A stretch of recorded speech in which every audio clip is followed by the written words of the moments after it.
Hello students, आज का अपना टॉपिक है extra embryonic membranes. Extra embryonic membranes जैसा कि नाम से पता चल रहा है, एम्ब्रियो के बाहर की तरफ पाई जाने वाली मेम्ब्रेन्स। ठीक है, तो जिनमें एक्स्ट्रा एम्ब्रियोनिक पाई जाती है वो और जिनमें नहीं पाई जाती है वो, उसके आधार से जो कॉर्डेट्स हैं उन्हें मुख्य रूप से दो वर्गों में बांटा गया है, एन एमनियोटा एंड एमनियोटा।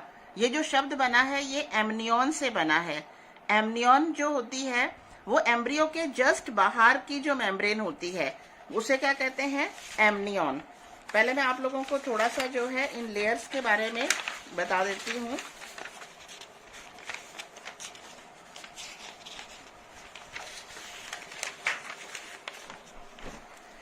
ये एक सिंपल सा डायग्राम बनाया है, इसमें जो चारों जो लेयर्स हैं उनके बारे में बताया है।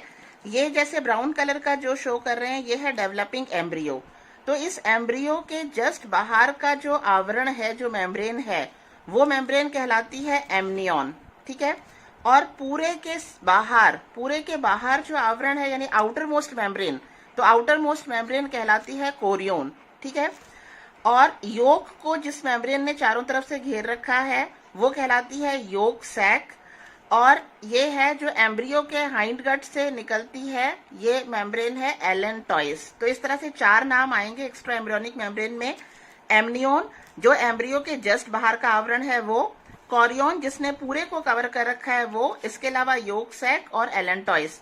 तो इस एमनियन की उपस्थिति और अनुपस्थिति के आधार पर मोटे रूप से कॉर्डेट्स को दो वर्गों में बांटा गया है, एमनियोटा एंड एन एमनियोटा। अब इसमें हम लेते हैं एन एमनियोटा कौन से आते हैं, इसमें है पीशियस और एम्फीबिया वर्ग जो हैं, इनके जो एम्ब्रियो हैं इनके बाहर कोई मेम्ब्रेन नहीं पाई जाती है, इसलिए ये कहलाते हैं एन एमनियोटा। और एमनियोटा में कौन से आते हैं, जिनके बाहर एक्स्ट्रा एम्ब्रियोनिक मेम्ब्रेन पाई जाती है, इनमें आते हैं रेप्टाइल्स, एवीज और मैमल्स। अब आते हैं इनकी संख्या कितनी होती है, ये चार होती है संख्या में, amnion, chorion, yolk sac and allantois, जो अभी आप लोगों को डायग्राम में बताया। अब आते हैं अपन इसमें कि इनका डेवलपमेंट किससे हो रहा है। एमनियन और कोरियन का जो डेवलपमेंट है वो हो रहा है सोमैटोप्ल्यूरा, एक्टोडर्म यानी बाहर का आवरण है ना ये, तो एक्टोडर्म और मीजोडर्म के कायिक स्तर यानी सोमैटोप्ल्यूरा के द्वारा, और योक सैक जो योक के बाहर का आवरण है वो, और एलेंटॉइस। तो योक सैक और एलेंटॉइस का जो डेवलपमेंट हो रहा है वो हो रहा है एंडोडर्म से एंड स्प्लैंको मीजोडर्म से।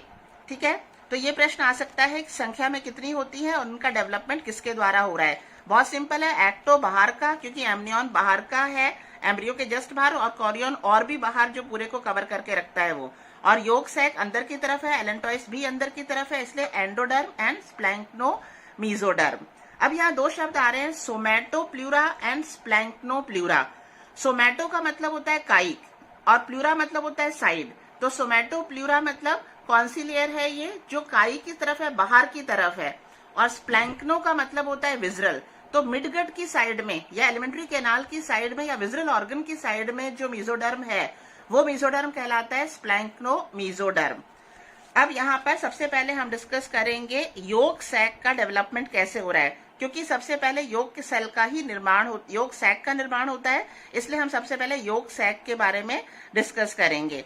हम डायग्राम के साथ साथ में इसको देख लेते हैं। ये एक एग का डायग्राम बनाया है। यहाँ सबसे बाहर क्या होती है, कैलकेरियस शेल होती है, फिर आउटर मेम्ब्रेन होती है और फिर इनर मेम्ब्रेन होती है। आउटर मेम्ब्रेन और इनर मेम्ब्रेन के बीच में एयर स्पेस होती है। ठीक है, अब हम यहाँ पर आते हैं कि आप लोगों ने अंडा देखा होगा, अंडे में जो येलो कलर का जो पार्ट होता है वो पार्ट क्या होता है, योक होता है, और उसके जस्ट ऊपर की साइड में होता है ब्लास्टोडिस्क। ठीक है, तो उस ब्लास्टोडिस्क से एम्ब्रियो का डेवलपमेंट होता है। तो यहाँ पर ये है एम्ब्रियो, ये एम्ब्रियो है, ये रेड कलर का जो दिखाया हुआ है ये एम्ब्रियो है, और ये योक वाला पोर्शन है ना। और इसको जो पूरे को वाइटलिन को जो कवर करके रखता है, यानी योक को जो कवर करके रखती है वो है वाइटलिन मेम्ब्रेन, ये योक मेम्ब्रेन। ठीक है, अब हम आते हैं कि सबसे पहले योक सैक का निर्माण हो रहा है। तो सबसे पहले योक सेल का निर्माण, योक सैक का निर्माण कौन सी मेम्ब्रेन के द्वारा होगा, यहाँ बताया था आपको कौन सी मेम्ब्रेन के द्वारा होगा, स्प्लैंक्नो मीजोडर्म के द्वारा होगा। तो ये है, ये जो ग्रीन कलर की शो करी है ये है एक्स्ट्रा एम्ब्रियोनिक स्प्लैंक्नोप्ल्यूरा। तो स्प्लैंक्नोप्लूरा में क्या है, ये बाहर की तरफ मीजोडर्म है और अंदर की तरफ क्या है, एंडोडर्म है। तो योग सैक का निर्माण होता है स्प्लैंक्नोप्लूरा के द्वारा, जिसमें बाहर की तरफ मीजोडर्म वाली परत है और अंदर की तरफ एंडोडर्म वाली परत है। ठीक है। अब इसके साथ साथ में ही जिस समय इसका डेवलपमेंट हो रहा होता है, उसी समय एम्ब्रियो की जो स्प्लैंक्नोप्लूरा है, एम्ब्रियो बनाया हुआ है, ये जो ब्लू कलर से शो किया है, ये एम्ब्रियो की स्प्लैंक्नोप्लूरा है। इस एम्ब्रियो की स्प्लैंक्नोप्लूरा से एलिमेंट्री कैनाल का डेवलपमेंट शुरू होता है। अब यहाँ इसको बताया है, यहाँ पर ये ग्रीन कलर में एम्ब्रियो शो किया है, ये रेड कलर में बताया है कि एलिमेंट्री कैनाल का डेवलपमेंट भी साथ के साथ शुरू होता है बाय स्प्लैंक्नोप्लूरा। स्प्लैंक्नो का मतलब क्या बताया था मैंने, गट या एलिमेंट्री कैनाल। ठीक है। तो यहाँ पर जो एलिमेंट्री कैनाल बनती है, उसमें पहले जो है फोरगट और मिडगट जो बन रही है वो बंद होती है, यानी ब्लाइंड होती है, वो बंद होती है। केवल फोरगट और हाइंडगट बंद होती है। मिडगट जो होती है वो ओपन होती है। मिडगट यानी मध्य वाला जो पार्ट है, यहाँ पर वापस लेते हैं, फोरगट ये हेड वाला पार्ट है तो ये फोरगट हो गया, और ये जो है हाइंडगट हो गया, और ये मिडगट है। तो मिडगट वाला पार्ट जो है यानी मध्य आंत्र, अग्र आंत्र, पश्च आंत्र और मध्य आंत्र। तो अग्र आंत्र और पश्च आंत्र तो बंद है, मध्य आंत्र वाला भाग योग की साइड में ओपन होता है। लेकिन ओपन होता है इसका मतलब यह नहीं है कि यहाँ डायरेक्ट जो है यहाँ से एलिमेंट्री कैनाल में भोजन योग के द्वारा जा रहा है।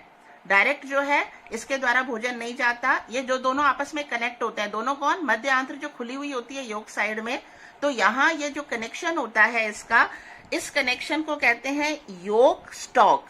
ये योग स्टॉक जो कनेक्ट करता है मिडगट को यानी मध्य आंत्र को योग के साथ में, तो ये योग स्टॉक है। ठीक है, योग व्रंत। लेकिन यहाँ से जो है भोजन नहीं जाएगा एम्ब्रियो में, तो भोजन कहाँ से जाता है, भोजन जाने के लिए वाइटलिन मेम्ब्रेन यानी पीतक शिरा होती है, और इस पीतक शिरा के द्वारा, पीतक शिरा जो किससे बनी है, एंडोडर्म से बनी है, तो इस एंडोडर्म से पीतक शिरा बनती है जो योग स्टॉक से होती हुई मिडगट में जा रही है एम्ब्रियो के, और यहाँ इसको पोषण प्राप्त हो रहा है। तो यहाँ ये डायग्राम शो किया है कि एम्ब्रियो की स्प्लैंक्नोप्लूरा के द्वारा बनता है एलिमेंट्री कैनाल, जिसमें शुरू में अग्र आंत्र और पश्च आंत्र बंद होती है, लेकिन मध्य आंत्र योग की साइड में ओपन होती है, और ये जो जुड़ा हुआ जो भाग है ये कहलाता है योग स्टॉक। लेकिन योग स्टॉक से भोजन यहाँ नहीं जा रहा है, भोजन जाता है वाइटलिन वेन के द्वारा। और इसी समय जो है, यहाँ आपको यही बता रखा है कि एंडोडर्म सतह से अनेक अंगुलिकार सलवटें निकलती हैं। ये यहाँ पर आप देख रहे हो, ये एंडोडर्म शो करी है ग्रीन कलर से, तो यहाँ अंदर की तरफ सलवटें आ रही हैं। तो ये सलवटें क्या करती हैं, जैसे जैसे योग को एब्जॉर्ब करते रहेगा, ठीक है, जैसे जैसे योग किसके लिए है, उसको भोजन मिल रहा है एम्ब्रियो को, तो योग को एब्जॉर्ब करते रहेंगे, तो ये सलवटें और डीप होती जाएंगी। सलवटें डीप हो रही है मतलब योग को ज्यादा से ज्यादा एब्जॉर्ब किया जा रहा है। तो ये जो सलवटें हैं ये कहलाती हैं योग सैक सेप्टा, यानी योग सैक में जो सलवटें हैं ये यहाँ दिखा रखी हैं, ये बनती हैं किससे, एंडोडर्म से। अब हम आते हैं इसमें, यहाँ पर वाइटलिन वेन के द्वारा पहुंचाया जाता है भोजन, यानी पीतक शिरा। पीतक शिरा से भोजन जो है पाचित पीतक जो है उसका अवशोषण होता है, और ये पीतक व्रंत से होता हुआ शिरा पात्र में जाता है। यहाँ इस डायग्राम में शो किया है मैंने, ये डेवलपिंग एम्ब्रियो है, और यहाँ ये एलिमेंट्री कैनाल बना दी, ये मिडगट वाला भाग जो है ये ओपन है। ठीक है, यहाँ इसके ऊपर देखो, ये थोड़ा सा मैंने कोशिश करी है साइनस विनोसिस, साइनस विनोसिस यानी शिरा पात्र जिसमें रुधिर अभी जो है संचित है। ठीक है, तो वाइटलिन वेन जो है शिरा, ये वाइटलिन वेन पीतक शिरा जो है ये भोजन का अवशोषण कर, यहाँ से जो पीतक का अवशोषण हो रहा है इसको अवशोषण कर पहुंचाती है कहाँ तक, एम्ब्रियो के साइनस विनोसिस में पहुंचा देती है, और इस समय तक एम्ब्रियो में हार्ट का डेवलपमेंट भी हो जाता है। तो यहाँ से साइनस विनोसिस से कहाँ चला जाएगा, भोजन हार्ट में चला जाएगा, और अब हार्ट इसको एम्ब्रियो में पूरे में पहुंचाने का कार्य करेगा। वापस आप इस लाइन को देख लो, पीतक शिरा यानी वाइटलिन वेन पाचित पीतक को अवशोषित करती है, और पीतक व्रंत से होते हुए यह भ्रूण के शिरा पात्र में पहुंच जाती है, और तब तक भ्रूण में हृदय का विकास हो चुका होता है और फिर परिसंचरण तंत्र द्वारा यह जो अवशोषित भोजन है ये भ्रूण के विभिन्न भागों में जो है वितरित कर दिया जाता है। इसके साथ साथ में ही यहाँ आप देखो इसी दौरान एम्ब्रियो की जो ये हाइंडगट है ना, तो हाइंडगट यानी पश्च आंत्र से मेम्ब्रेन बनती है एलेंटॉइस। ये पश्च आंत्र से बनती है एलेंटॉइस। ये एलेंटॉइस बन करके यहाँ पर एल्बुमिन एक्स्ट्रा एम्ब्रियोनिक सिलोम वाले भाग में आगे की तरफ बढ़ती है। तो जैसे जैसे ये इसमें आगे बढ़ती जाएगी वैसे वैसे यहाँ का जो एल्बुमिन है वो एल्बुमिन क्या होता जाएगा, गाढ़ा होता जाएगा और ये एलेंटॉइस उसको और धकेलती जाएगी किस तरफ, नीचे की साइड में। और इस तरह से जो है जैसे जैसे योग तो कंज्यूम हो रहा है एम्ब्रियो के डेवलपमेंट में, साथ साथ में योग कंज्यूम होने के बाद में क्या कंज्यूम होने लग जाएगा, एल्ब्यूमिन। तो इस तरह से जो है एलेंटॉइस जो है एल्ब्यूमिन को धक्का देता जाएगा नीचे और वो भी यहाँ पर इन अंगुलित जैसे प्रोजेक्शन से यहाँ तक आता जाएगा और यहाँ से उसका भी क्या होता जाएगा, अवशोषण होता जाएगा।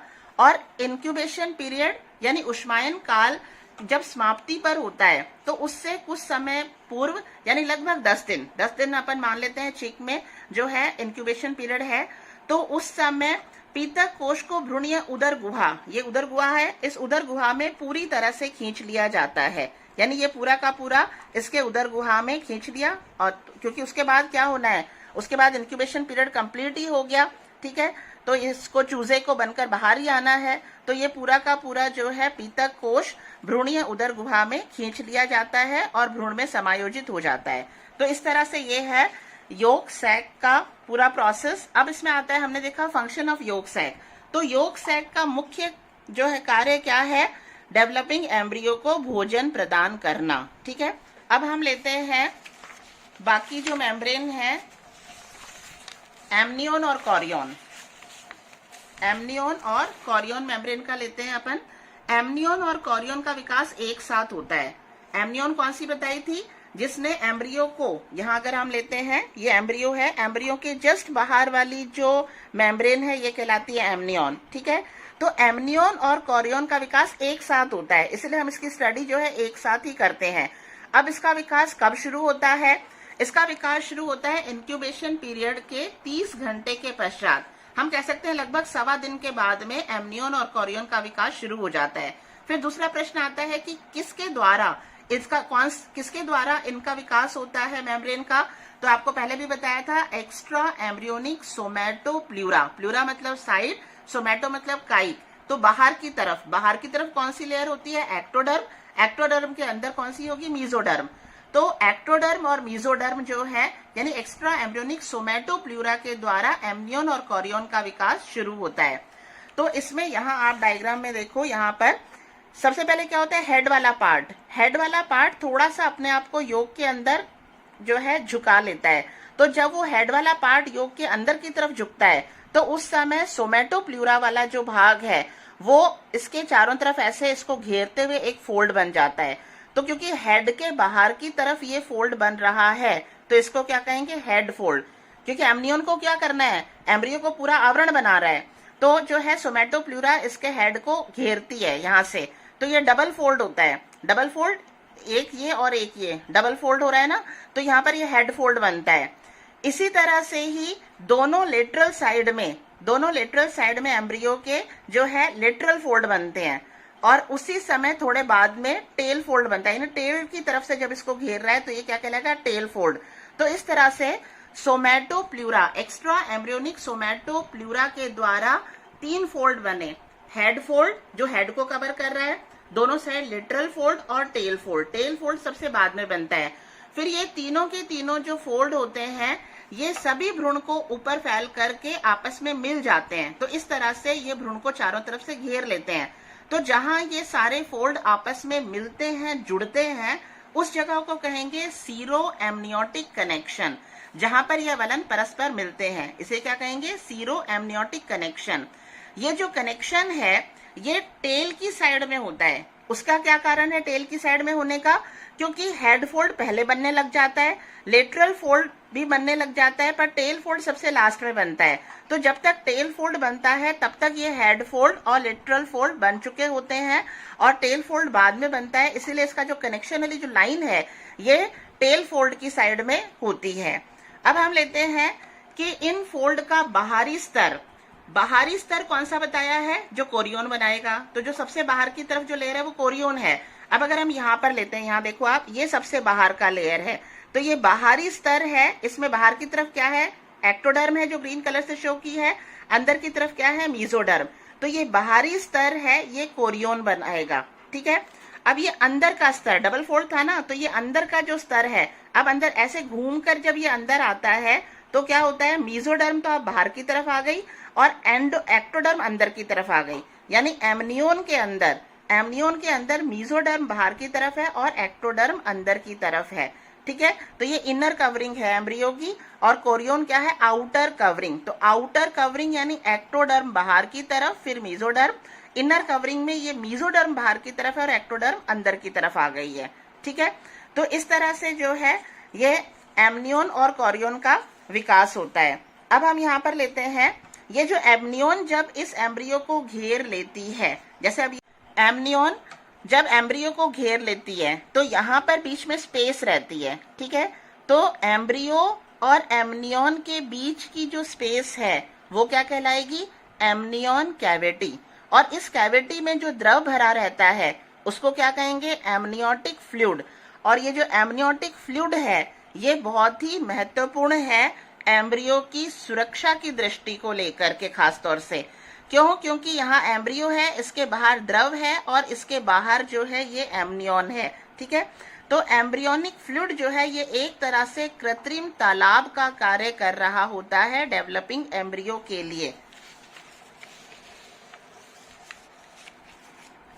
इसके फंक्शन हम बाद में करेंगे, लेकिन सिंपल ले लेते हैं कि एमनियोटिक फ्लूइड मेन क्या कर रहा है, प्रोटेक्ट कर रहा है एम्ब्रियो को, किससे, एक्सटर्नल शॉक से, बाहर के कोई आघात है, कोई झटके वगैरह है उससे, या बाहर अचानक यदि कोई टेम्परेचर राइज हो रहा है या कम हो रहा है तो उससे। तो इन सब से ये प्रोटेक्ट करता है, और डिटेल अपन आगे करेंगे। अब हम लेते हैं कोरियोन। कोरियोन क्या करता है, सबसे बाहर वाली लेयर है तो बाहर की तरफ फैलकर संपूर्ण भ्रूण को घेर लेती है।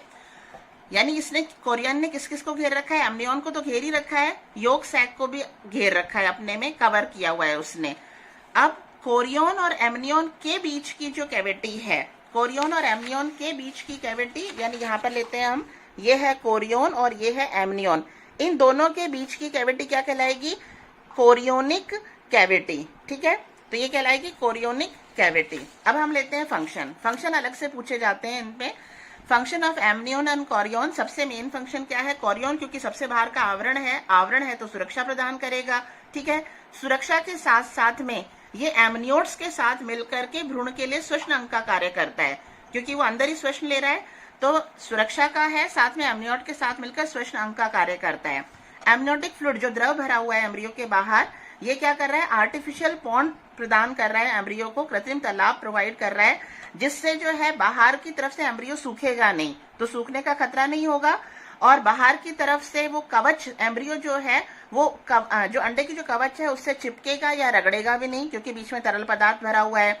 इसके साथ साथ में एमनियोन क्या करता है, एल्ब्यूमिन को अवशोषित करने में भी सहायता करता है। योग खत्म हो जाता है तो एल्ब्यूमिन को भी अब्सॉर्ब कर लिया जाता है ना भोजन के रूप में। इसके साथ साथ में विकास की पश्च अवस्थाओं में एमनियोन का जो मीजोडर्म वाला भाग है, ये हम वापस यहाँ लेते हैं, ये एमनियोन है, एमनियोन का मीजोडर्म इस तरफ है। तो एमनियोन का जो मीजोडर्म वाला भाग है इसमें मसल सेल्स बनने लग जाती हैं। बहुत इजी है, M for meso, M for muscles. Muscle cells बनने लग जाती हैं, ये मसल सेल्स कॉन्ट्रैक्ट और रिलैक्स होती हैं।